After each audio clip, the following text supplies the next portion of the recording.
ఇప్పుడు మిమ్మల్ని అడుగుతున్నాను, బాగా వినాలా, చాలా ఇంపార్టెంట్ ఈ సబ్జెక్ట్.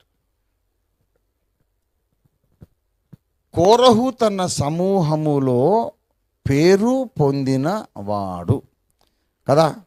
సంఖ్యాకాండం 26, 8, 9 వచనాలలో ఈ విషయం రాయబడి ఉంది. కోరహు తన సమూహములో పేరు పొందినవాడు.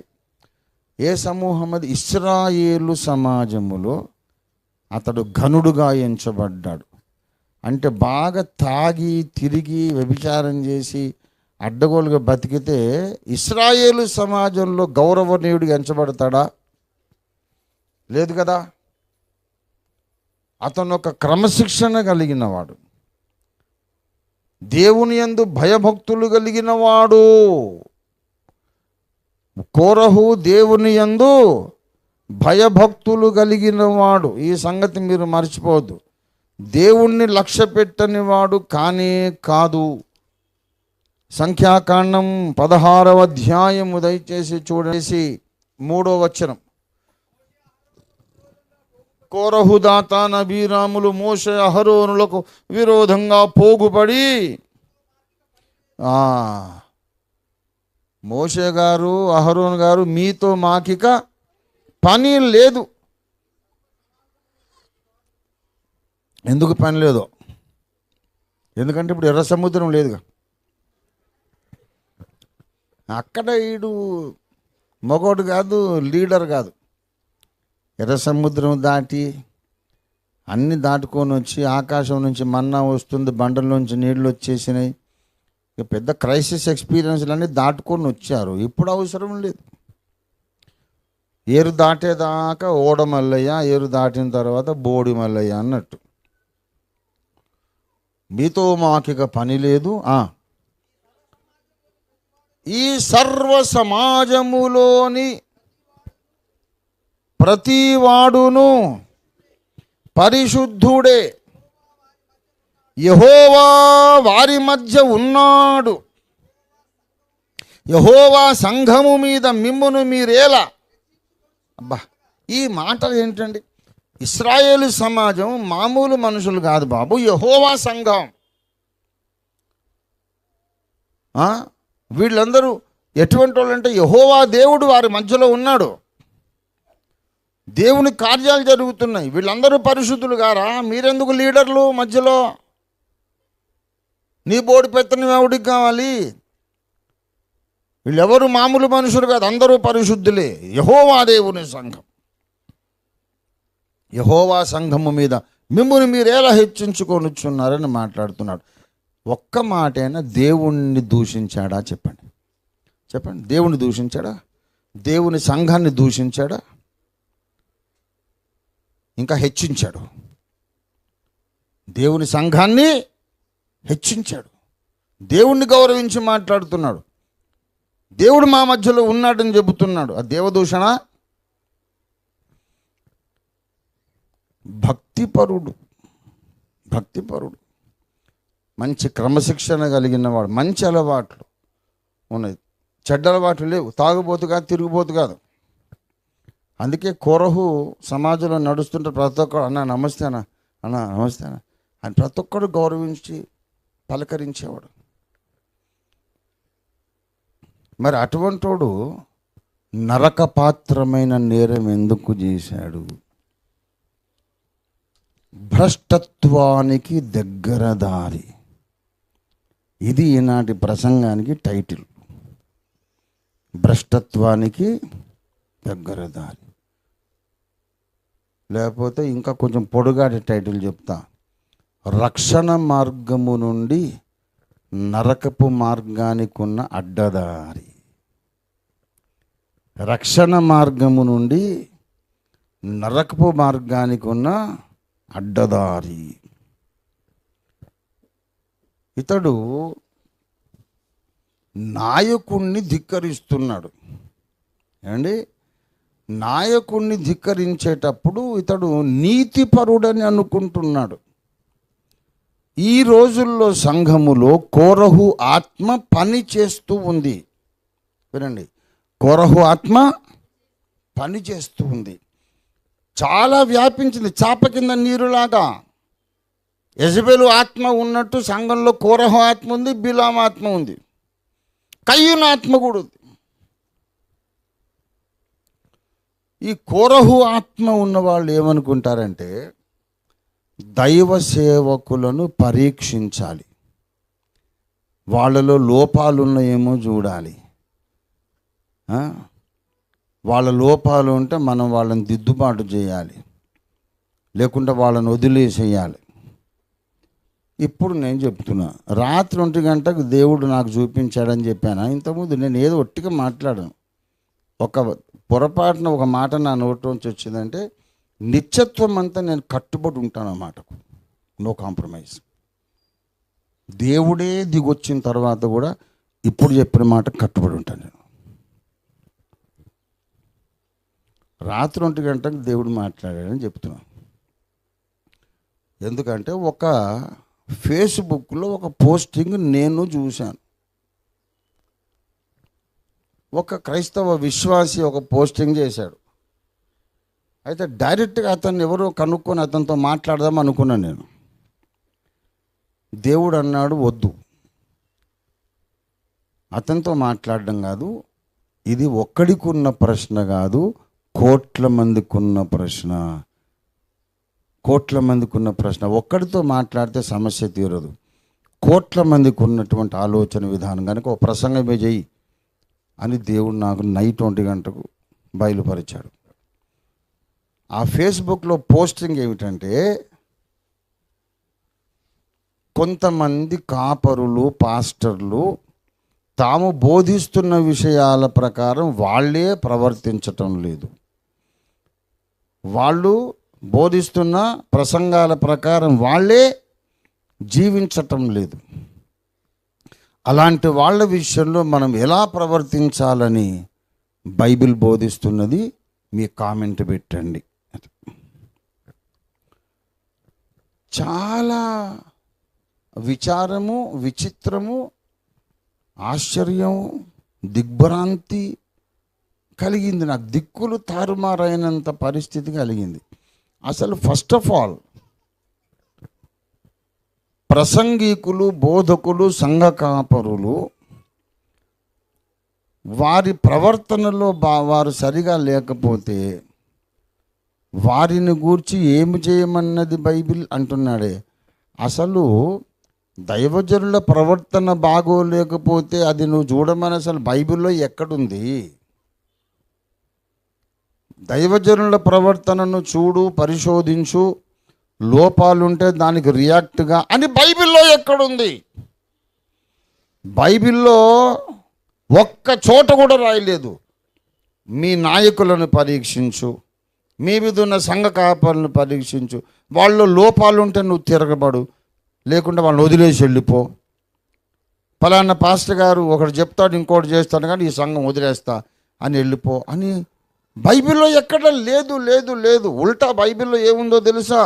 రోమా పత్రిక 14వ అధ్యాయం 4వ వచనం, 14:4 రోమా పత్రిక, పరుని సేవకునికి హల్లెలూయా తీర్పు తీర్చుటకు నీవెవడవు? అయ్యా, పరుని సేవకునికి తీర్పు తీర్చుటకు నీవెవడవు? అతడు నిలిచి ఉండుట అయినను, పడి ఉండుట అయినను అతని సొంత యజమానుని పనియే. అతడు నీ సేవకుడు కాదు, దేవుని సేవకుడు. అతను పడి ఉంటే ఆ యజమానుడు పట్టించుకుంటాడు. పాస్టర్ల మీద నువ్వు యజమానివా? పాస్టర్ల మీద యేసయ్య యజమాని. పాస్టర్ నిజంగా తప్పు చేస్తే ఆయన అడుగుతాడు, రా బాబు నువ్వెవడు అని బైబిల్లో తేటగా ఉంటే, ఈ రోజుల్లో పాస్టర్ గారి ప్రవర్తన చూద్దాం. వాళ్ళు ఏమైనా తప్పు చేస్తున్నారా, అబద్ధాలు ఆడుతున్నారా చూద్దాం. చూసి మనం నువ్వెవడవు అసలు? Who are you? Who the hell are you to test the man of God? ఎవడిచ్చాడు నీకు అధికారం? అసలు మన పనే కాదు అది. ఇప్పటిదాకా చెప్పాను కదా, ఇక్కడ వాళ్ళ నుంచి ఇంకొక రెస్పాన్స్ వస్తుంది. అదేంటది? అసలు పరీక్షించండి పరీక్షించండి అని దేవుడే చెప్పాడు కదా. ఏమండి, పరీక్షించమని దేవుడు చెప్పాడు కదా.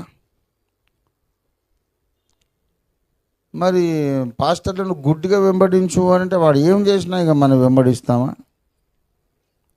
అని ప్రశ్నించే అవకాశం ఉంది. ఇప్పుడు గమనించండి, 1 యోహాను 4వ అధ్యాయము మొదటి నుండి, ప్రియులారా, అనేకులైన అబద్ధ ప్రవక్తలు లోకములోనికి బయలుదేరి ఉన్నారు గనుక ప్రతి ఆత్మను నమ్మక, ప్రతి ఆత్మ దేవుని సంబంధమైనదో కాదో పరీక్షించి వాళ్ళని పరీక్షించాల. దేవుని ఆత్మ దేవుని సంబంధమైందో కాదో ఈ ఆత్మని నువ్వు పరీక్షించాలి. ప్రకటన గ్రంథం 2వ అధ్యాయము 2వ వచనం, నీ క్రియలను, నీ కష్టమును, నీ సహనమును నేను ఎరుగుదును. నీవు దుష్టులను సహింపలేవనియు, అపోస్తలులు కాకయే తాము అపోస్తలులమని చెప్పుకుని వారిని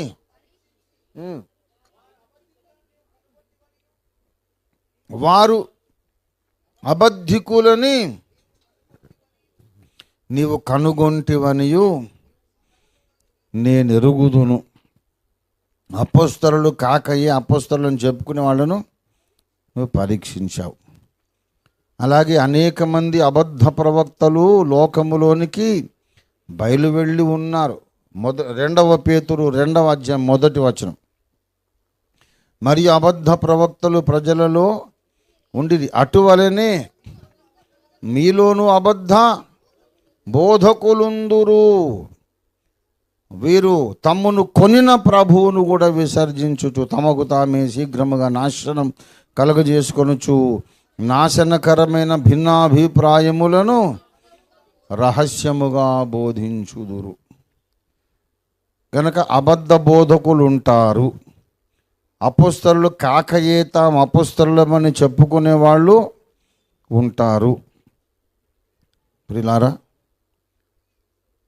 అనేక మంది అబద్ధ ప్రవక్తలు బయలుదేరారు కాబట్టి ప్రతి ఆత్మను నమ్మొద్దు. పరీక్షించని బైబిల్లో ఉంటే, ఓఫీర్ గారేమో రోమాపత్రిక 14:4 చదివి పరుని సేవకునికి తీర్పు తీర్చుటకు నీవెవడు అంటాడు. అయితే పరుని సేవకుని పరీక్షించొద్దు అని అంటే దేవుని సేవకులు కాబట్టి వాళ్ళని ఏమనొద్దు అంటే, మరి ఇన్ని వచనాలు ఎందుకున్నాయి బైబిల్లో అనే ఒక ధర్మ సంకటం అంటారు. దీన్ని ఏమంటారు? ధర్మ సంకటం, ధర్మ సందేహం. ఇప్పుడు నేను చెబుతున్నాను, పరీక్షించగూడనిది ఏదో, పరీక్షించవలసినది ఏదో మనం తెలుసుకోవాలి. ఇంతటితో ప్రసంగం అయిపోతుంది. తీర్పు తీర్చొద్దు అని బైబిల్లో ఉన్నదా లేదా? ఏమండి, మత్తయి సువార్త 7:1 ఆ మాట ఉంది. మీరు చూడనక్కర్లేదు, మీరు చదవనక్కర్లేదు. మత్తయి సువార్త 7:1 చదవనక్కర్లేదు. మీరు తీర్పు తీర్చకుడి. మరి ఇంకొక కోణంలో మనం చూస్తే 1 కొరింథీ పత్రిక 6వ అధ్యాయము 3వ వచనం, మనము దేవదూతలకు తీర్పు తీర్చుదమని ఎరుగరా? ఈ జీవన సంబంధమైన సంగతులను గూర్చి మరి ముఖ్యముగా తీర్పు తీర్చవచ్చును కదా. కాబట్టి ఈ జీవన సంబంధమైన వ్యాజ్యములు మీకు కలిగిన ఎడల వాటిని తీర్పు తీర్చుట సంఘములో తృణీకరింపబడిన వారిని కూర్చుండబెట్టుదురా. ఇప్పుడు బాగా గమనించాలి. జీవన సంబంధమైన వ్యాజ్యములు నంబర్ 1, అవి కలిగినప్పుడు అవిశ్వాసుల ముందు తీర్పు కోసం ఎందుకు పోతున్నారు? మీకు బుద్ధి చెప్పగల బుద్ధిమంతుడు మీలో ఒకడైనను లేడా? 5వ వచనం, తన సహోదరుల మధ్యను వ్యాజ్యము తీర్చగల బుద్ధిమంతుడు మీలో ఒకడైనను. నేను నకరికల్లో ఉన్నప్పుడు ఒక కోర్టు కేసు అయింది. అయితే పెద్ద మనిషి వచ్చి పాస్టర్ గారు అన్నాడు, ఎందుకయ్యా అంజుల ముందుకు మనం వెళ్ళాలా? తీర్పు తీర్చగల బుద్ధిమంతుడు మీలో ఒకడైనా లేడా అని బైబిల్లో ఉంది కదా అని అంటే, నేను చెప్పాను, తీర్పు తీర్చగల బుద్ధిమంతులు ఉన్నారండి, కానీ వినే బుద్ధిమంతులు లేరని చెప్పాను. సరిగ్గా తీర్పు తీర్చే వాళ్ళం మేము ఉన్నాం, కానీ వాడు వినొద్దు. కోర్టు మొట్టికాయలు వేస్తే పోలీసులు వచ్చి 4 తన్ని చెప్తే వింటాడు. పాస్టర్ గారు తీర్పు తీరిస్తే నీ తీర్పు నాకు నచ్చలేదని ఇంకో డినామినేషన్కి పోతాడు. కనుక చెప్పగల బుద్ధిమంతులం ఉన్నాం, కానీ వినే బుద్ధిమంతుడు లేడు కనుక కోర్టుకు పోవాల్సి వస్తుంది. కోర్టుకు పోవడం ఏం తప్పు కాదు, కోర్టుకు వెళ్ళడం అనవసరం అవుతుంది. ఎప్పుడు దేవుని వాక్య ప్రకారము దైవజనుడిని దేవుని ప్రతినిధిగా ఎంచి నాకు నష్టమైన కష్టమైన ఆయన తీర్పుకు నేను లోబడతా అనే బుద్ధిమంతులు ఉన్నప్పుడు మనకు కోర్టులు అవసరం లేదు. కానీ నీ తీర్పు నాకు నచ్చితే నీ కింద ఉంటా, లేకుంటే ఇంకోటి దగ్గరికి వెళ్ళిపోతా అనే మూర్ఖులు ఉన్నప్పుడు తప్పకుండా కోర్టు కేసులు అవసరం అవుతాయి. దేవుడు సృష్టించిన అధికారాలు ఇవన్నీ. మంచిది. ఇవాళ మీకు బ్రేక్ఫాస్ట్ కాదు, లంచే ప్రిపేర్ చేశాం. దేవునికి స్తోత్రం. హల్లెలూయా. దేవుని స్తుతించండి. లంచ్ చేసినందుకన్నా స్తోత్రం చెప్పండి. మంచిది. ఈ జీవన సంబంధమైన వ్యాజ్యముల విషయంలో మనం తీర్పు తీర్చాలి, అదొకటి. తర్వాత మనము తప్పకుండా తీర్పు తీర్చవలసిన విషయము సిద్ధాంత బోధన. దీనికి మనకు బెరయ సంఘస్థులు మనకు మాదిరి, మంచి ఆదర్శం. వాళ్ళు మనకు తెలుసు కదా, అపొస్తలుల కార్యాలు 17-11 వచనం. అక్కడ వాళ్ళు పరీక్షించారు. చదవండి దయచేసి. తెస్సలోనికలో ఉన్నవారి కంటే వీళ్ళు ఘనులై ఉండిరి గనుక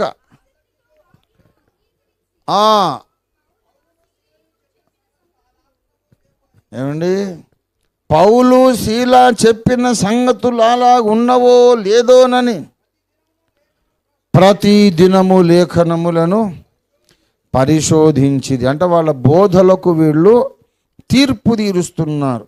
ఇది రైటా కాదా, వాక్య ప్రకారమా కాదా, ఇది వాక్య సారాంశమా కాదా అని చూస్తున్నారు. మనము బోధలకు తప్పక తీర్పు తీర్చాలి. 2వ తెస్సలోనికి పత్రిక 3వ అధ్యాయం 1వ వచనం. తుదకు సహోదరులారా, మీలో జరుగుచున్న ప్రకారం ప్రభువాక్యం శీఘ్రముగా వ్యాపించి మహిమపరచబడు నిమిత్తం. దేవుని వాక్యం శీఘ్రంగా వ్యాపించాలి, దేవుని వాక్యం మహిమపరచబడాలి, మీరు ప్రార్థన చెయ్యండి అని చెబుతూ 6వ వచనం. సహోదరులారా, మా వలన పొందిన బోధన ప్రకారముగాక అక్రమముగా నడుచుకుని వారిని బాగా గమనించాలి. పౌలు చేసిన బోధలకు విరోధంగా ఇతడు నడుస్తున్నాడా అని చూడొచ్చు. పౌలు చేసిన సిద్ధాంత బోధనకు విరోధంగా నడుస్తున్నాడా అని చూడొచ్చు. 2వ రాకడను గూర్చి పౌలు ఏం చెప్పాడు, రక్షణ అనుభవాన్ని గురించి పౌలు ఏం చెప్పాడు, తర్వాత పరిశుద్ధాత్మ వరములను గురించి పౌలు ఏం చెప్పాడు, సంఘారాధన క్రమాన్ని గురించి పౌలు ఏం చెప్పాడు. మా వలన పొందిన బోధన అంటే కింద పారంపర్యం అని ఉంటుంది. అది పరీక్షించడం మనందరి అవసరము, బాధ్యత. ఏ సంఘంలోనన్నా ఉంటా వాళ్ళు ఏది చెప్తే తానంటాననేది సరైన క్రైస్తవ జీవితం కాదు. చిలకరింపు బాప్తిస్మ మనం ఒప్పుకోము. వాళ్ళందరూ మళ్ళీ ముంచడం పొందడమే దేవునికి ప్రీతికరమని మనం గట్టిగా నొక్కి చెబుతాం, వాళ్ళని ప్రేమిస్తాం. చిలకరింపు బాప్తిసమం పొందిన వాళ్ళు మనకంటే చాలా ప్రార్థన చేసేవాళ్ళు ఉన్నారు, లేకపోలేదు. దేవుడు వాళ్ళని మెచ్చుకోవచ్చు, కానీ వాళ్ళు పొందిన బాప్తిస్మం మాత్రం ఒక మచ్చగా వాళ్ళకి మిగిలిపోతుంది. న్యాయపీఠం ముందు అడుగుతాడు ఆయన, బాగానే ప్రార్థన చేసావు, లెంట్ సీజన్ పాటించావు, బాగానే స్టార్లు పెట్టావు, చిలకరింపు ఎందుకు పొందావు నువ్వు? యేసు ప్రభు యొక్క మరణం యొక్క సాదృశ్యం, మళ్ళీ లేచిన సాదృశ్యం ఉండాలి బాప్తిస్మంలో, అది రోమా 6లో చదువుకోలేదా అని అడుగుతాడు దేవుడు. గనక బోధన విషయములో జాగ్రత్త పడ్డందుకే, బోధలను పరీక్షించినందుకే Martin Luther Roman Catholic church నుండి బయటికి రావాల్సి వచ్చింది. మళ్ళీ బోధలను పరీక్షించినందుకే జాన్ వెస్లీ మెథడిస్ట్ సంఘాన్ని ప్రారంభించాల్సి వచ్చింది. అసలు వీళ్ళిద్దరు ఇచ్చేది చిలకరింపు, ఇది రైట్ కాదు అని పరీక్షించినందుకే కొందరు భక్తులు బ్యాప్టిస్ట్ ఉద్యమాన్ని ప్రారంభించారు. ఇన్ని గుంపులు ఎందుకు ఏర్పడ్డాయి అంటే, బోధను పరీక్షించి ఇది వాక్య ప్రకారం అని మాకు అనిపించట్లేదు అనుకున్నందుకే కొత్త డినామినేషన్ మొదలైంది. ఇవాళ ఓఫిర్ మినిస్ట్రీస్ కూడా అందుకే తయారైంది. అన్ని సంఘాల సిద్ధాంత బోధనలో చాలా వరకు సత్యం ఉంది, 1-2 అసత్యాలు ఉన్నాయి. 1-2 అసత్యాలు కూడా లేకుండా 100% సత్యమే కలిగిన సత్య స్తంభాన్ని దేవుడు కట్టమన్నాడు. గనుక 100% సత్యమే మేము నమ్ముచున్నామని నమ్మకముతో మనం సంఘం కట్టాం. నువ్వంత పర్ఫెక్టా? భక్త్ సింగ్ గారి కంటే, పిఎం సామ్యూల్ గారి కంటే, బిల్లి గ్రాహం గారి కంటే, దేవదాసయ్య గారి కంటే పర్ఫెక్ట్ అంటే కానే కాదు బాబు. మేము సత్య సంఘము, సత్య స్తంభము అనుకుంటున్నాం, మేము మాదే సత్యస్తంభం అనుకుంటున్నాం. అంత మాత్రాన ప్రత్యక్షతలకు దిద్దుబాటుకు తలుపులు ముయ్యలేదు. దిద్దుబాటుకు మేము తలుపులు ముయ్యలేదు. భూప్రపంచం మీద ఏ విశ్వాసైనా, ఏ బోధకుడైనా మమ్మల్ని పిలిచి, బాబు నీ బోధ ఈ వాక్య ప్రకారం కాదు, ఈ వాక్య కాంతిలో నువ్వు చేసే సిద్ధాంతం బోధన తప్పు అని మాకు చూపిస్తే, బైబిల్లో మాకు మా తప్పేంటో చూపిస్తే దిద్దుబాటు చేసుకోవడానికి నిరంతరము సిద్ధంగా ఉన్న సంఘం ఓఫీర్ మినిస్ట్రీస్ ఇంటర్నేషనల్. అందుకు నేను మరి ధైర్యంగా చెబుతున్నాను, ఎవరైనా వచ్చి బైబిల్లో నా తప్పు నాకు చూపించకుండా ఉన్నంత వరకు నాదే పర్ఫెక్ట్ డాక్ట్రిన్ అని నేను నమ్మడానికి నాకు అధికారం ఉంది. కాదు అంటే చెప్పండి, ఏ తప్పు. మొన్న ఎవడు అమెరికాలో మన సంఘ బిడ్డను పట్టుకున్నాడు, నువ్వు ఓఫీర్ను వెంబడించొద్దు అంటున్నాడు వాడు. ఎందుకంటే ఆయన బోధ కరెక్ట్ కాదు అన్నాడు. అయితే ఏ విషయంలో కరెక్ట్ కాదో చెప్పండి, ఏ సిద్ధాంతము ఏ వాక్య ప్రకారం తప్పు చెప్పండి అంటే అదంతా మనకు అవసరం. మరి అది అవసరం లేదు, ఇది ఎందుకు అవసరం? మరి అట్లాంటి పచ్చి మూర్ఖులు ఉన్నారు. మార్కండే ఖర్జు గారు చెప్పారు, సుప్రీంకోర్టు చీఫ్ జస్టిస్ గారు, 90% ఆఫ్ ఇండియన్స్ ఆర్ స్టూపిడ్స్ అని. That applies to Christians also. 90% of Christians are stupids. ఇట్లనే మాట్లాడతారు, లాజిక్ ఉండదు. ఓఫీర్ గారి బోధ కరెక్ట్ కాదట. ఏ విషయంలో కరెక్ట్ కాదు, ఏ వాక్య ప్రకారం అంటే అదంతా మనకెందుకు లేనట. మరి ఎందుకు వీడిని పక్కన బల్ల చీడ పురుగులాగా తొలుస్తున్నావు? ఓఫీర్ గారిని వెంబడిస్తే ఇప్పుడు నష్టమే ఉంది. అట్లా కాదు, ఆయన యూట్యూబ్లో ఆడపిల్లల గురించి మాట్లాడు, అది అట్లా మాట్లాడకూడదు కదా. ముందేమో డాక్టరీన్ అన్నాడు, ఇప్పుడేమో ఆడోళ్ళు అంటారు. ఆడోళ్ళ గురించి నేను ఏం మాట్లాడాను? ఏం తప్పు మాట్లాడాను? ఆడోళ్ళని అవమానించి మాట్లాడాను నేను? అదంతా ఎందుకులేండి. అసలు ఆయన సరైనోడు కాదు, వీడు ముందు సరైనోడు కాదు. ఇట్లాంటి పచ్చి మూర్ఖులు ఉన్నారు. ఏ సిద్ధాంతము దేని వలన, ఏ వచనం ప్రకారం తప్పు అని నేను అడుగుతుంటే చెప్పే దమ్ము లేనోడు నా నీతిని గురించి మాట్లాడడం ఏంటి? ఇక్కడ మనం గమనించాలి, బోధలను పరీక్షించండి. పరిశుద్ధాత్మను గూర్చి ఓఫీర్ గారు చెప్పే బోధ వాక్య ప్రకారం కాదు, రెండవ రాకడ గూర్చి ఓఫీర్ గారు చెప్పే బోధ పౌలు బోధ ప్రకారం కాదు. రెండవ రాకడ, రక్షణ సిద్ధాంతం, బాప్తిస్మాలు, సంఘారాధన క్రమం, ఇది పౌలు నేర్పిన పారంపర్యం ప్రకారం లేదు, లేక ఉన్నదా లేదా అని పరీక్షించి చూడాలి. సిద్ధాంతాలను పరీక్షించి ఏది తప్పు సిద్ధాంతమో మనం తీర్పు తీర్చొచ్చు. ఈ జీవన వివాదాలు, జీవన సంబంధమైన వివాదాలను మనం పరీక్షించాలి. But when it comes to personal life, ఎవడు ఎవరిని గూర్చి కూడా తీర్పు తీర్చే హక్కు లేదు. తీర్పు తీర్చే హక్కు లేదు. బైబిల్ ఒకని పర్సనల్ లైఫ్ గురించి తీర్పు తీర్చే అధికారము మనకు ఇవ్వలేదు. రోమాపత్రిక 2వ అధ్యాయం 1వ వచనం చూడండి. కాబట్టి తీర్పు తీర్చు మనుష్యుడా. అబ్బా, ఎంత ర్యాష్గా మాట్లాడతాడు చూడండి. పరుని సేవకునికి తీర్పు తీర్చుటకు తమరెవరు అనలేదు.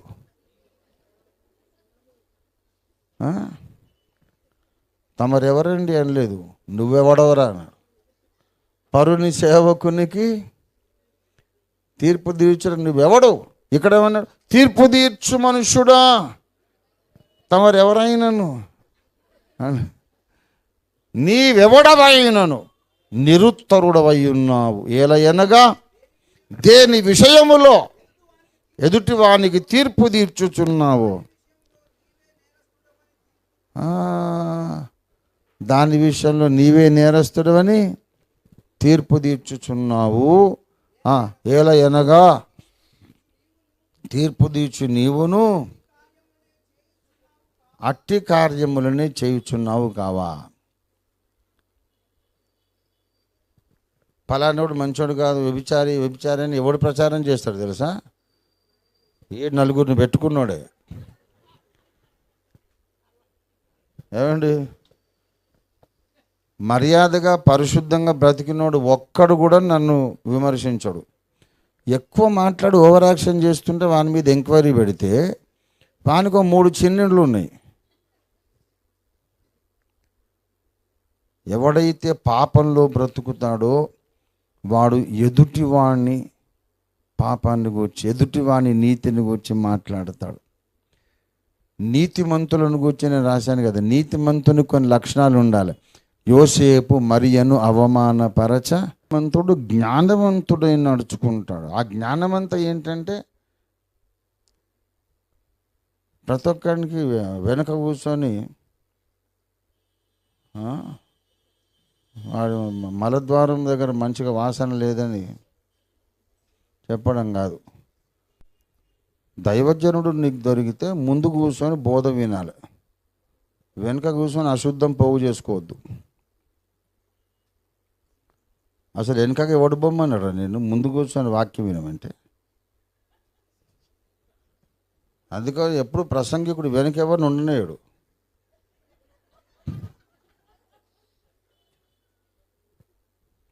ప్రియులారా, నీతిమంతునికి కొన్ని లక్షణాలు ఉండాలి.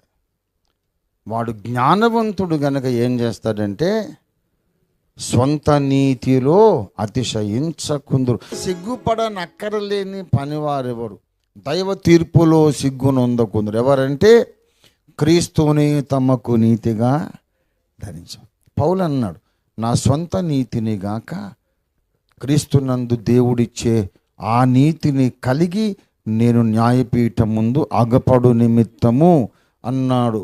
ఫిలిప్పీ పత్రిక 3వ అధ్యాయము, దయచేసి నాతో పాటు రండి, చూడండి దయచేసి. 9వ వచనం, 3:9. ఫిలిప్పీ, క్రీస్తును సంపాదించుకొని ధర్మశాస్త్ర మూలమైన నా నీతిని గాక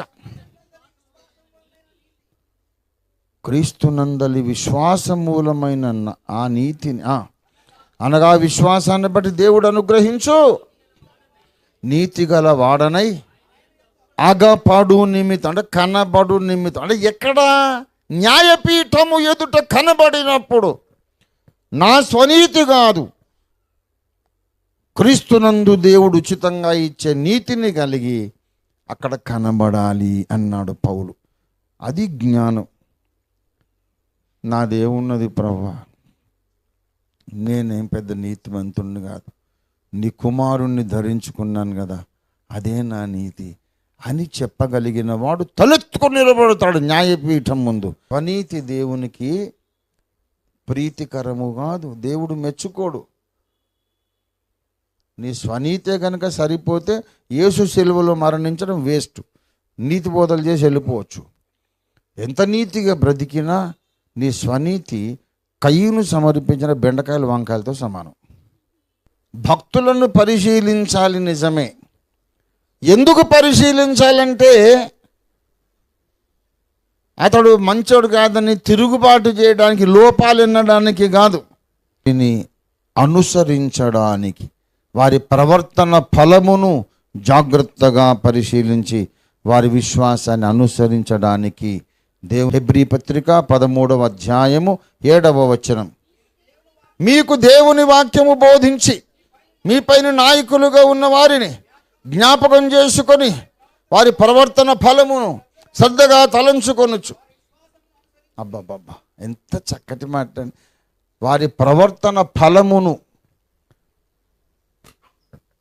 ఎవడైనా అన్నాడు అనుకో, నీ ప్రవర్తన బాగలేదు కదా అన్నాడు అనుకో, అరే ప్రవర్తనను చూడమని లేదురా అడ్డగాడిదా, ప్రవర్తన ఫలమును చూడమన్నాడు. దేవునికి స్తోత్రం కలుగును గాక.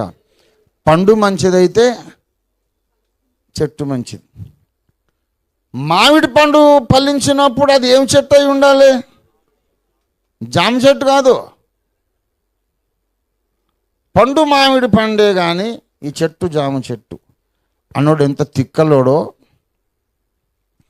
వేల ఆత్మలు సంపాదిస్తున్న మనుషులు బట్టే జాలరని చూసి వీడు మంచోడు కాదు అన్నోడు కూడా అటువంటి వాడే. మామిడి పండ్లు అయితే కాసినాయి కానీ వీడు జామ చెట్టు అన్నోడు ఎంత స్టూపిడో వీడంత స్టూపిడు. వారి ప్రవర్తనను చూడనలేదు బాబు, ప్రవర్తన ఫలమును చూడన్నాడు. అవును, ఇంతకు నీ ప్రవర్తన ఫలం ఎందుకు కొంచెం చెప్పు బాబు. నువ్వు మంచిగా బతికాని అంటున్నావు, ఎన్ని ఆత్మలు వచ్చినాయి? నువ్వు నీతిమంతుని అంటున్నావు, ఎన్ని సంఘాలు కట్టావు? నీ వల్ల ఎవరికైనా ఏం మేలు కలిగిందిరా? బుద్ధిహీనుడా. ఒక ఆత్మరక్షణ పొందదు, ఒక సంఘం కట్టబడదు. ఎవరిని ఓదార్చావు, ఎవరిని ఆదరించావు? సమాజంలో నీ అడ్రస్ ఏంటి అసలు? మీరెందుకు హెచ్చించుకుంటున్నారని మాట్లాడతాడు కోరహు. వ్యక్తిగతమైన అసూయ. మోషే హెచ్చింపబడుతున్నాడని అసూయ. ఎర్ర సముద్రం దగ్గర రావాలి వాడు, నువ్వెందుకు కర్రను చాపుచున్నావు? నా దగ్గర కూడా మంచి టేకు కర్ర ఉన్నది, నేను చాపేదను. అప్పుడు రావెందుకురా నువ్వు? సమస్య వచ్చినప్పుడు రాడు, ఓ ప్రశ్న వచ్చినప్పుడు రాడు, ఒక ఆత్మను రక్షణలోకి తీసుకురాడు. రక్షణలో ఉన్నవాడిని సర్వసత్యంలోకి దేవుడిని చేత కాదు. కానీ మోషేను ధిక్కరిస్తున్నాడు.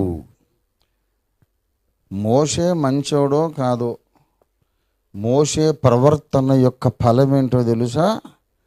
పంచకాండములను దేవుడు ఆయన ద్వారా రాయించాడు. మోషే బ్రతుకు యొక్క ఫలం ఏంటో తెలుసా? ధర్మశాస్త్రమును దేవుని దగ్గర ఆయన పొందాడు.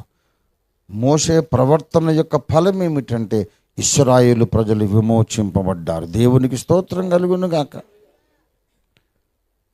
దేవుని చేత ఘనంగా వాడబడ్డ ప్రతి భక్తుని మీద ఏదో ఒక బురదేశారు జనాలు. ఒక ఆత్మను సంపాదించలేనోడు కూడా, వానికి అసలు ఆకులు లేవు, పువ్వులు లేవు, పిందెలు లేవు, కాయలు లేవు, ఏమి లేవు. నిష్ఫలుడు, ఫలాలే లేనోడు మంచి ఫలాలు ఫలించే చెట్టును చూసి ఇది మంచిది కాదు అని మాట్లాడడం. మనిషి ప్రవర్తనను పరీక్షించమని బైబిల్లో లేదు, ప్రవర్తన ఫలమును చూడమన్నాడు. ఏమండి, నేను రాసిన ఒక్క పాట కన్నా సమానం కాదు వాడు బ్రతుకంత. ఒక పాటలో ఒక లైన్ కూడా సమానం కాదు. గొప్పలు చెప్పుకోవాలంటే చెప్పుకోవచ్చు. నేను విశ్వ చరిత్ర రాశాను, ఇంతవరకు ఎవడు చెప్పని విషయాలు చెప్పాను. పాపము యొక్క ఆరిజిన్ ఏంటో మొట్టమొదట చెప్పినోడు రంజిత్ ఓఫిరే. త్రిత్వం అనే దాన్ని ఎందుకు నమ్మాలి అనేది లాజికల్గా స్క్రిప్చరల్గా చెప్పినవాడు, ముందు చెప్పినవాడు రంజిత్ ఓఫిరే. సైతాన్ ఎందుకు పుట్టాడు, దేవుడు ఎందుకు దోషి కాదు వివరించినోడు రంజిత్ ఓఫిరే. పిల్లలు ఇంకా పుట్టి మేలైన కీడైనా చేయకముందు దేవుడు పెద్దవాడిని ద్వేషించి చిన్నవాడిని ప్రేమించడం ఎట్లా న్యాయం అవుతుందో మొట్టమొదటి చెప్పినోడు రంజిత్ ఓఫిరే. ఈ ప్రశ్నలకు నువ్వు ముందు చెప్పాల్సి ఉండే. మరి origin of sin, the problem and mystery of holy trinity of god చెప్పు నువ్వు. నేను అన్ని సమస్యలు సమాధానం చెప్పి గట్టెక్కించి ఒక కొలిక్కి తెచ్చినాక నువ్వు మంచిగా నువ్వు కాదు, మరి నువ్వేమిటిరా, నీ తారీఫ్ ఏంది చెప్పు, నీ గొప్పతనం ఏంటి? విశ్వాసులారా, రక్షణ మార్గము నుండి నరకపు మార్గంలోనికి వెళ్ళే అడ్డదారి ఏంటంటే భక్తుల వ్యక్తిగత ప్రవర్తన మీద దృష్టి పెట్టి, భక్తులు పాస్టర్లే కాదు సాటి విశ్వాసుల పర్సనల్ లైఫ్ మీద దృష్టి పెట్టి వాళ్ళను తృణీకరించడం ముందు చూశారు. డైరెక్ట్గా నిన్ను లూసిఫర్ పాపములో పాలివాడిగా చేస్తుంది.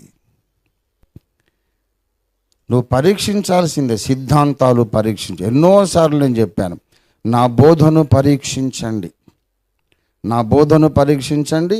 ఏదైనా తప్పనిపిస్తే బైబిల్ ప్రకారం నాకు చెప్పండి, నేను దిద్దుకుంటా. లేకపోతే నీ అభిప్రాయం ఎందుకు తప్పో నేను బైబిల్ ప్రకారం చెప్తా. నా సిద్ధాంతాలు పరీక్షించండి ఎన్నోసార్లు పిలుపునిచ్చాను. ఇంకోటి కూడా నేను చెప్పా, I don't claim moral perfection. నైతికమైన సంపూర్ణత పరిపూర్ణత నేను ఉన్నదని చెప్పుకోను అని చెప్పానే లేదా? నా పర్ఫెక్షన్ ఏంటంటే ideological perfection and doctrinal perfection. Moral perfection లేదని నువ్వు చెప్పుకుంటున్నాడు, ఏ ముఖం పెట్టుకొని ప్రసంగికుడు అయ్యావు అంటే నేను చెప్తున్నా అసలు మారల్ పర్ఫెక్షన్ నైతిక పరిపూర్ణత నాకున్నదని ఏ మనిషి చెప్పుకోవడానికి వీలు లేదు అని బైబిల్ చెబుతోంది. మనమందరం అనేక విషయాల్లో తప్పిపోవచ్చున్నాము. మనము పాపము లేదని, మనలో పాపం లేదని చెప్పుకుంటే దేవుణ్ణి కనుక no Christian can claim moral perfection. ఇవాళ పొద్దున నేను మల్కాజ్గిరిలో చేసిన ప్రసంగం వినండి. యథార్థముగా ప్రవర్తించువాడు వానికి దేవుడు ఏ మేలు చేయక. యథార్థత అంటే ఉన్నదున్నట్టు మాట్లాడడం. యథార్థతలో ఒక ముఖ్యమైనటువంటి వ్యక్తీకరణ ఏంటంటే ప్రతి ఆదివారము పాపాలు ఒప్పుకునే సమయం ఇవ్వడం. అంటే వారమంతా మేము పర్ఫెక్ట్గా లేమని అర్థమే కదా. ఎన్నో విషయాల్లో దేవుణ్ణి దుఃఖపరిచి ఉంటాననే కదా. మరి నైతిక పరిపూర్ణతను ఎలాగ మనం గప్పాలు కొట్టుకుంటాం? Nobody can claim moral perfection, no Christian can claim. నైతిక పరిపూర్ణత నాకున్నదని చెప్పుకునే అవకాశం ఏ విశ్వాసికి లేదు. అందుచేత నేను ఆ మాట చెప్పను. నేను నీతిమంతుడే కాదని కాదు, నా నీతి ఒక వ్యక్తి, నాట్ మై కాండక్ట్. నా నీతి నా ప్రవర్తన కాదు, నా నీతి నా పనులు కాదు, నా కార్యములు కాదు. నా నీతి ఒక వ్యక్తి, ఆ వ్యక్తి పేరు మరియ కుమారుడైన నజరేయుడైన యేసు. దేవునికి స్తోత్రం కలుగును గాక. Jesus is my righteousness. దేవుని బిడ్డలారా, యేసే నా నీతి, అది తప్ప నాకు ఇంకో నీతి లేదు. నేను చెడ్డోన్నాయా అయితే కూడా నాలో ఏ నీతి లేకపోయినా యేసే నా నీతి అని నేను భావించి ఆయన్ని ఆశ్రయించి బ్రతుకుతూ ఉన్నాను. అలా బ్రతికినోడే ఎత్తబడతాడు. దేవునికి స్తోత్రం కలుగును గాక. హల్లెలూయా. గనుక మనుషులను పరీక్షించాలి. వాళ్ళ వ్యక్తిగత జీవితము నీకు అర్థము కాదు. అరే హౌలా నంబర్ 1 కలకత్తాకు హౌరా ఎక్స్ప్రెస్ పోయినట్టు వీడు హౌలా ఎక్స్ప్రెస్. వీడు బేవఖూఫ్ కహింకా. మనుషుల నీతి నీకు అర్థం కాదురా. లోతు చరిత్ర మీకు తెలుసు. ఇప్పుడు నేను చెప్పాను, పేతురు ఆ గ్రంథంలోకి వచ్చి అంటాడు నీతిమంతుడగు లోతు అన్నాడు. మీరెవరన్నా ఆ జరిగిన చరిత్ర మీకు తెలిసిన తర్వాత జడ్జిమెంట్ ఇవ్వమని మీకే అప్పగిస్తే మీరు ఎవడన్నా లోతును నీతిమంతులు అంటారా? దేవుడు అన్నాడు, ఫలానోడు మంచోడు కాదన్న ప్రతి ఒక్కడు ఈడియట్, స్టూపిడ్, ఇంకేమన్నా ఉంటే మీరు అవన్నీ చెప్పుకోండి.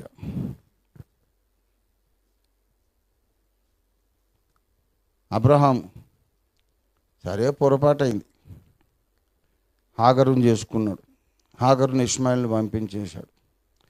తర్వాత ఇక అంతకుముందు శారమ్మ చచ్చిపోయింది, హాగరమ్మ వెళ్ళిపోయింది. తర్వాత కెతూరాని చేసుకున్నాడు. సరే కెతూరాని చేసుకున్నాడు, ఆ కెతూరాకు పిల్లలు పుట్టారు, అయిపోయింది. అబ్రహాం చచ్చిపోక ముందర తన ఉపపత్నుల కుమారులకు బహుమానములు, మరి వాళ్ళు ఎక్కడి నుంచి వచ్చారు? మిమ్మల్ని జ్యూరీ, ఒక ఏమంటారు, జడ్జెస్ బెంచ్గా మిమ్మల్ని పెడితే అబ్రహాంకు మీరు మార్కులు వేస్తారా?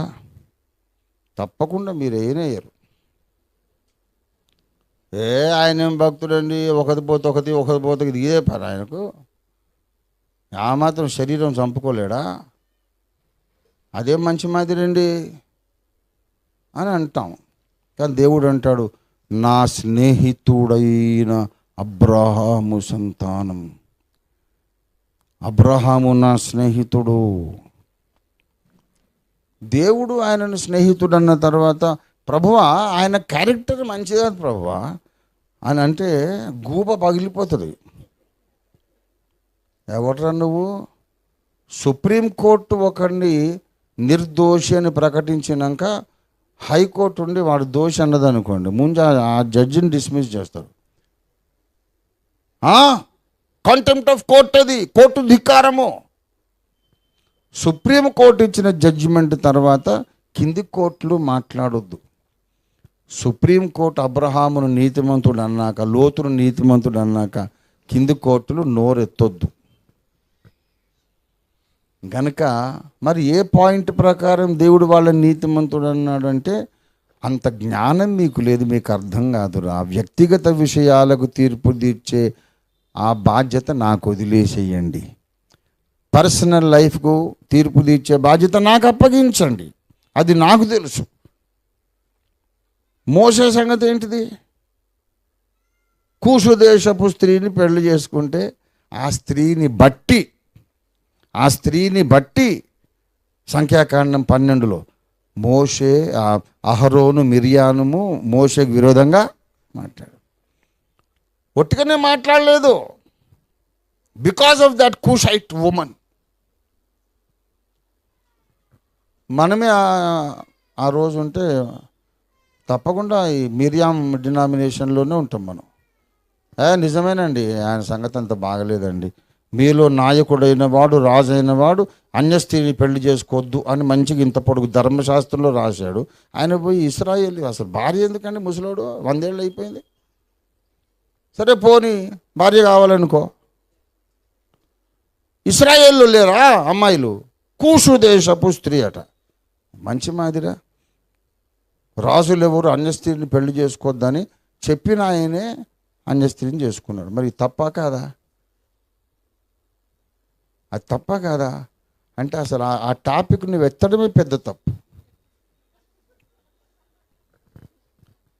దాని మీద దృష్టి పెట్టడమే, మోసే భార్య మీద దృష్టి పెట్టడమే తప్పు.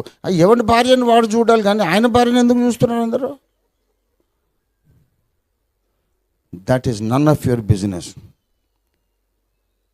మోసే వ్యక్తిగత జీవితానికి దేవుడే బాధ్యుడు, దేవుడే తీర్పరి. పరుని సేవకునికి తీర్పు తీర్చుటకు నువ్వెవడవైనా సరే నిరుత్తరుడవై ఉన్నాను బైబిల్ చెప్తుంది. పర్సనల్ కాండక్ట్ విషయంలో దేవుడు ఒక్కొక్కరికి న్యాయమైన తీర్పు ఆయన్నే తీరుస్తాడు, నీతి గల న్యాయాధిపతి. మరి అసలు ఏం పరీక్షించకుండా బ్లైండ్గా వెంబడించాలా అంటే కాదు, సిద్ధాంతము పరీక్షించాలి. వారి ప్రవర్తన ద్వారా దేవుడు జరిగించిన అద్భుతమైన సేవా ఫలితాలను చూసి వారి విశ్వాసమును అనుకరించాలి.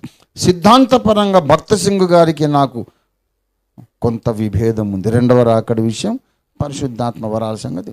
కానీ భక్త సింగ్ గారు నాకు ఆదర్శ పురుషుడు ప్రార్థన జీవితంలో. మోకరించి ప్రార్థన చేయాలంటే ఆ పాఠం నేర్చుకుంది ఆ భక్తుడిని చూసి. డాక్టర్స్లో కొన్ని విషయాలు నేను అంగీకరించను, దేవదాసయ్య గారితో కొన్ని సిద్ధాంతాలు నేను అంగీకరించాను. అయినా నాకన్నా గురువే. అసలు ప్రార్థన ఎలా చేయాలో ఆ 7 మెట్లు ప్రార్థనలో సన్నిధి మెట్లు నేర్పినవాడు దేవదాసయ్య గారు. నాకు చాలా కృతజ్ఞత ఆయన మీద. గనక వారి ప్రవర్తన ఫలమును చూడండి, వాళ్ళ ద్వారా ఎన్ని ఆత్మలు వచ్చినాయి చూడండి, వాళ్ళ విశ్వాసాన్ని అనుకరించండి. వాళ్ళ విశ్వాసాన్ని అనుకరించడానికి పరీక్షించమన్నాడు. దేన్ని? దేవుడు వారి ద్వారా ఎన్ని అద్భుత ఫలితాలు ఇచ్చాడో చూడాలి. ఎవరి ద్వారా ఈ స్టేట్మెంట్ గమనించండి. ఎవరి ద్వారా దేవుడు విస్తారమైన సేవా ఫలితాలను ఫలింపజేశాడో వారిలో నీవు నేర్చుకోదగిన ఒక సత్యము, ఒక సిద్ధాంతము, ఒక భక్తి జీవిత సూత్రం తప్పకుండా ఉంటుంది. ఎవరి ద్వారా వేలాత్మలు రక్షింపబడ్డాయో వాళ్ళలో నీవు నేర్చుకోదగిన సంగతి ఏదైనా ఒకటి ఉంటుంది. గనక తృణీకరించకూడదు. ఎప్పుడైతే మనం సిద్ధాంతాలు పరీక్షించి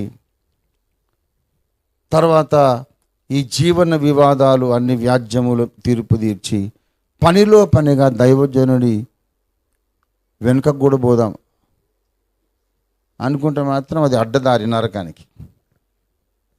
అర్థమైందా? Don't go back, SIT in the front of the man of God. మంచిగా భక్తిలో పెరిగి అన్నీ పరీక్షించి తగుదునమ్మా అని దైవజనుల పర్సనల్ లైఫ్ లోపల నీకేం తెలుసు?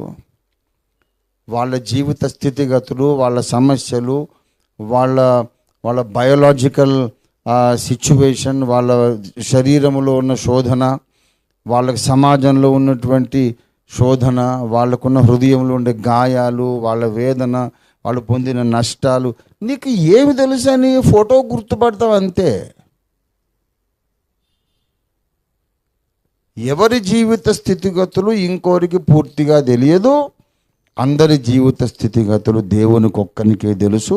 వ్యక్తిగత జీవితాలు తీర్పు తీర్చే బాధ్యత ఎవరికి? దేవునికి ఇద్దాం. సిద్ధాంతాలు, సేవా ఫలితాలను మాత్రమే మనం దృష్టిలో పెట్టుకుందాం.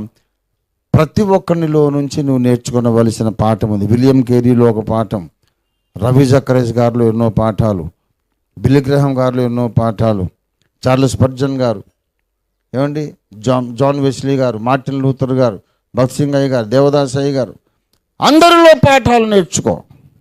ఎందుకంటే అందరి ద్వారా దేవుడు కొన్ని ఆత్మలు తెచ్చాడు. దేవునికి స్తోత్రం కలుగునుగాక. హల్లెలూయా. కానీ వ్యక్తిగతము నాకు అవసరం లేదు. వారి సేవా ఫలితాలు చూడాలి, వాళ్ళ విశ్వాసాన్ని నేను ఇమిటేట్ చేయాలి. దేవునికి స్తోత్రం కలుగునుగాక. ఇది పరలోకపు దారి. ఈ దారి నడవండి. మధ్యలో మళ్ళీ అడ్డదారి 90 degrees కట్టుకొట్టి నరకపు దారిలోకి, కోరహు మార్గంలోకి వెళ్ళొద్దు. ప్రమాదం ఏమిటంటే పర్సనల్ లైఫ్ అనేది నీ తీర్పుకు, నీ అవగాహనకు అందేది కాదు.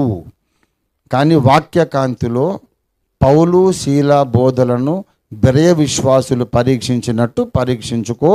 అంతవరకే లిమిట్ అయి ఉండు. నీ పర్సనల్ లైఫ్ నాకు అవసరం లేదు, నా పర్సనల్ లైఫ్ నీకు అవసరం లేదు. ఒకవేళ నీ గురించి ఏదైనా లోపం నాకు కనపడితే రహస్యంగా ఒక చిన్న హెచ్చరిక మాట నేను చెబుతాను. అయినా వినకపోతే ఎట్లో పడిగా నాకు అవసరం లేదు, నా బాధ్యత అయిపోయింది. ప్రేమతో హెచ్చరిక చేస్తాను, కానీ నిన్ను గురించి టామ్ చెప్పి వీడియోలు పెట్టను.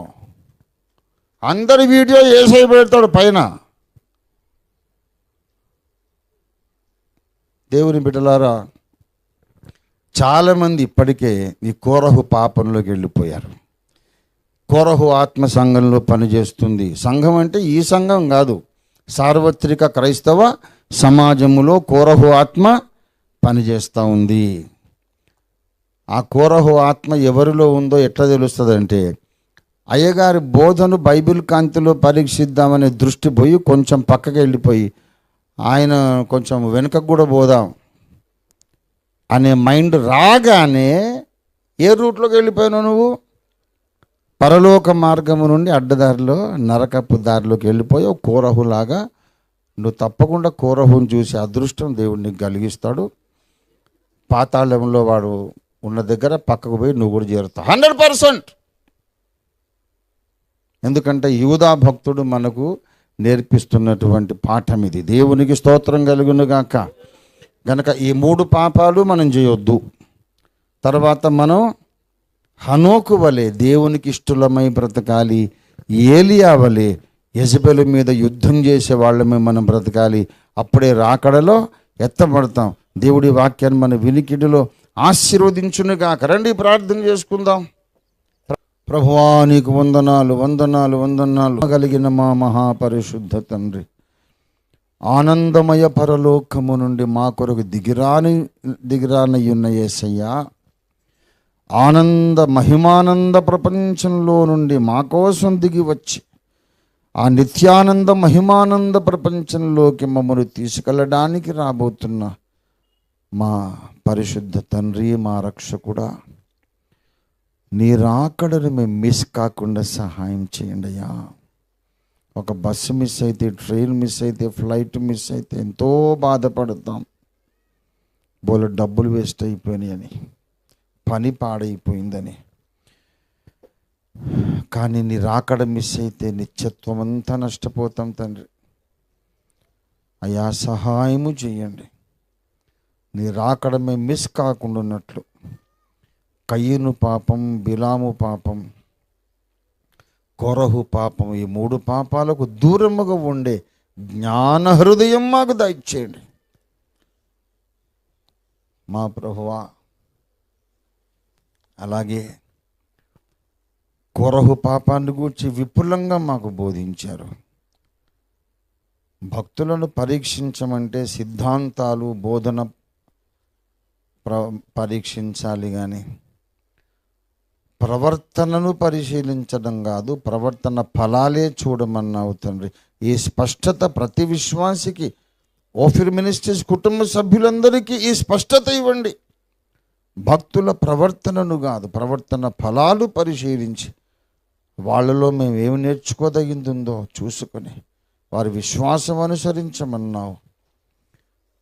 ప్రవర్తనను పట్టించుకున్న ప్రతివాడు కోరహైపోతాడని మీరు గద్దించినారు, హెచ్చరిక చేశారు. ఇది సార్వత్రిక సంఘానికి అవసరమైన పాఠం చెప్పమని మీరు మీ దాసునికి ఆజ్ఞాపించగా, మీ దాసుడు నీకు లోబడి నీకు విధేయుడై నీవు తన హృదయంలోంచిన వాక్కు ప్రకటించాడు నాయన. నీ దాసుని నోట మీరుంచిన మాటల కొరకు నీకు స్తోత్రం.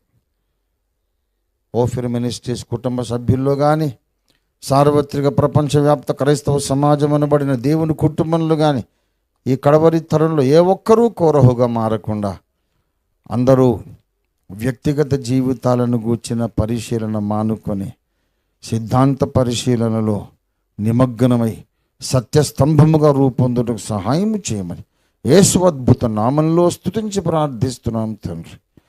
ఆమేన్.